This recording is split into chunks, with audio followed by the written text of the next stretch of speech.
요즘 경기가 정말 안 좋습니다. 폐업률도 코로나 때보다 훨씬 높아서일까요?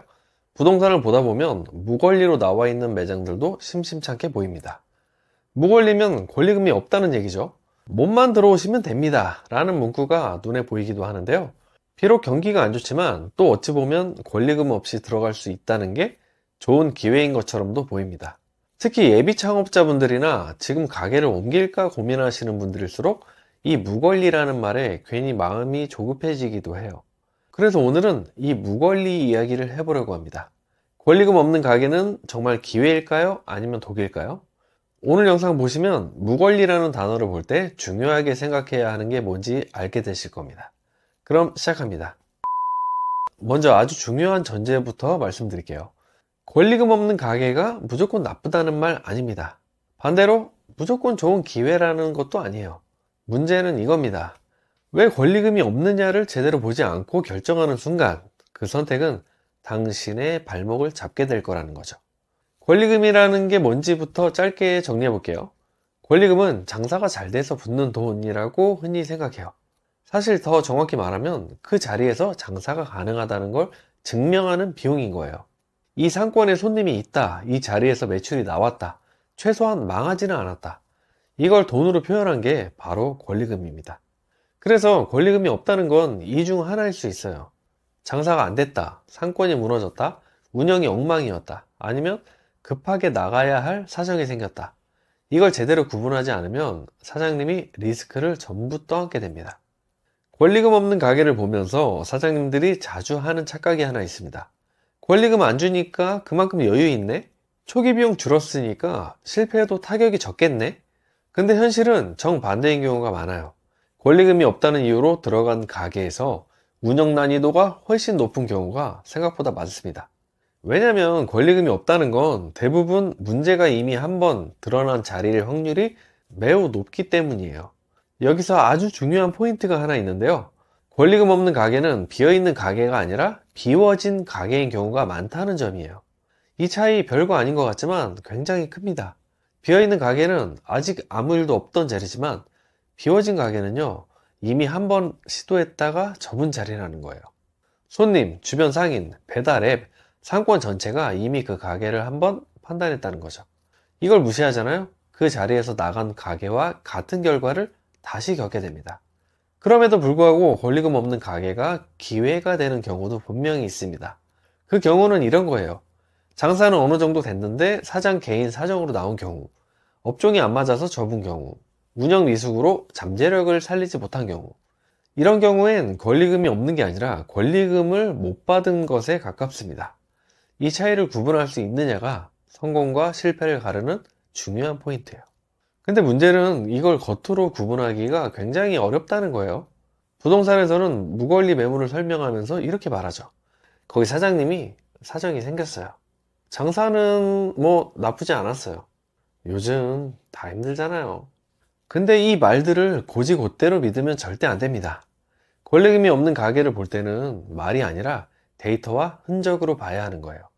예를 들면 이런 거예요. 이전 가게가 몇 년을 버텼는지, 그 전에는 또 뭐가 있었는지, 주변 점포의 교체 주기는 어떤지, 같은 업종이 이 거리에서 살아남아 있는지. 권리금 없는 가게는 이걸 안 보면 절대 안 됩니다. 왜냐면 이런 것도 안 알아보고 결정했다가는 사장님이 실험 대상이 되는 거예요. 이걸 알아보는 방법은 간단한데요. 검색을 통해 같은 업종이 있는지 알아볼 수 있고요. 네이버 지도나 카카오 맵으로 확인해 보는 거예요. 거리뷰, 로드뷰로 과거에 찍은 사진을 볼 수 있어서 손쉽게 알아볼 수 있습니다. 또 하나, 이것도 많이 놓치는 부분인데요. 권리금 없는 가게는 초기 투자 비용이 적어 보일 수 있습니다. 근데 사실은 투자 비용은 적게 든다지만 시간 비용이 훨씬 많이 들어요. 홍보 다시 해야 하죠.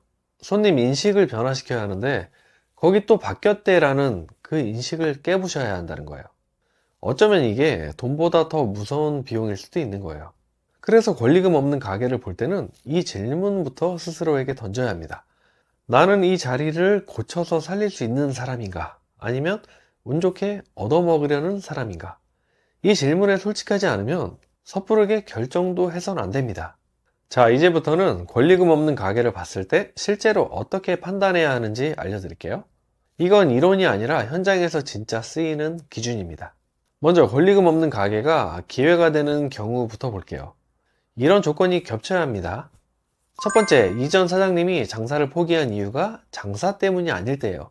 예를 들어 건강 문제, 가족 사정, 또는 본업으로 복귀한다던가 다른 더 큰 기회가 있어서 부득이하게 급히 정리를 해야 한다던가 하는 거죠. 이런 이유들로 나온 가게는 권리금이 없을 수 있습니다. 이때 중요하게 보셔야 하는 건 말이 아니라 기간이에요. 1년 정도 하고 접었다? 이건 거의 데이터가 없습니다. 반대로 3년 이상 버텼다? 장사가 아예 안 됐을 가능성은 낮아집니다. 두 번째, 업종이 상권이랑 안 맞았던 경우예요. 상권에 있는데 업종이 틀린 자리. 예를 들면 회전이 빠른 상권인데 체류형 업종이 들어갔다든지 젊은 상권에 무거운 메뉴가 들어갔다든지 이런 경우는 자리 문제가 아니라 아이템 선정의 문제일 수 있어요. 이건 업종을 바꾸는 순간 완전히 다른 결과가 나올 수 있는 거죠. 세 번째, 사장님 본인이 이 가게를 고쳐서 살릴 자신이, 즉 충분한 실력이 있을 때입니다. 여기서 말하는 고친다는 건 인테리어를 몇 개 바꾼다는 게 아니에요. 메뉴 구조, 가격 구조, 동선, 운영 방식, 이 모든 걸 다 뜯어 고칠 각오가 되어 있어야 합니다. 본인이 객관적으로 판단할 때 실력이 애매해요. 근데 그래도 자리는 좋으니까 어느 정도는 되겠지, 이런 생각이잖아요? 절대 하지 마세요. 이제 반대로 바로 걸러야 할 무권리 가게에 대해서 알아볼게요. 이건 아무리 싸도 절대 들어가면 안 됩니다. 첫 번째, 이 자리에서 업종이 짧은 주기로 계속해서 바뀐 경우. 1년, 2년 단위로 계속 간판만 바뀐다? 이건 사장 문제가 아니라 자리 문제일 가능성이 큽니다. 이런 자리에 잘못 들어가면 사장님 체력이며 돈이며 다 갈아 넣어야 할 거예요. 두 번째, 여기 원래 잘 됐어요 라는 말만 있고 숫자가 없는 경우예요. 매출, 피크타임, 주 고객층, 이런 게 하나도 안 나옵니다. 이건 기억으로 포장된 말이지 근거가 아닌 거예요. 권리금 없는 가게를 팔려고 하는 사람의 말만 그대로 믿고 계약하잖아요? 꽤나 고달픈 시기를 만나게 될 수 있습니다. 세 번째, 임대 조건이 이상하게 빡빡한 경우예요. 짧은 계약, 임대료 인상 조항, 갱신 불확실. 권리금은 없는데 임대 리스크가 큰 가게는 그 위험도도 훨씬 높아요. 왜냐하면 잘 되기 시작하는 순간 문제가 생길 가능성이 크기 때문이에요. 이 밖에도 무권리 매물을 볼 때는 이런 질문을 한번 스스로에게 던져보는 것도 좋은데요. 이 가게를 내가 아니라 다른 실력자가 와도 살릴 수 있을까? 만약 이 질문에 아마 누가 와도 힘들지 않을까? 라는 대답이 나온다면 그 가게는요, 그냥 깔끔히 마음 접으시는 게 돈과 시간을 아끼는 선택이 될 거예요. 그러면 권리금 없는 가게를 볼 때 꼭 체크해야 할 건 어떤 것들이 있을까요? 몇 가지만 알아보겠습니다. 이 자리에서 같은 업종이 살아남은 적이 있는가? 주변 가게 교체 주기, 점심, 저녁, 실제 유동인구, 온라인에서 나오는 해당 주소의 이력, 건물주의 태도와 말투. 이 중에서 2개, 3개만 이상해도 이건 다시 생각해 보는 게 좋습니다. 그리고 많은 분들이 마지막에 이런 생각을 합니다. 그래도 권리금 없으면 실패해도 덜 아프지 않나? 근데 아니에요. 아닙니다. 권리금 없는 가게에서 실패하잖아요? 돈은 덜 깎일지 몰라도 자존감은 훨씬 많이 깎입니다. 내가 문제였나? 나는 장사 체질이 아닌가? 이 생각이 계속해서 스스로를 괴롭히고 다음 선택을 어렵게 만들어요. 그래서 권리금 없는 가게는 싸게 들어가는 게 목표가 되면 안 되고요. 그 이유를 정확히 알고 들어가는 게 그게 목표가 돼야 돼요. 오늘 이야기 한 번 더 정리해 볼게요. 권리금 없는 가게는 기회일 수도 있고 독일 수도 있습니다. 그 차이를 만드는 건 단 하나예요. 왜 권리금이 없는지 끝까지 파헤쳐 봤느냐? 이걸 안 보면 독이 되고 이걸 알면 기회가 됩니다. 마지막으로 여러 가지 말씀드렸지만 이 말만 기억하셔도 됩니다. 싸서 들어간 가게는 대신 싼 이유를 내가 떠안게 된다. 이 말이 이해되는 순간 권리금 없는 가게를 보는 눈이 완전히 달라지실 겁니다. 영상을 보시는 분들 모두 싸게 시작하는 장사보다 오래 버티는 장사 되시길 바라겠습니다.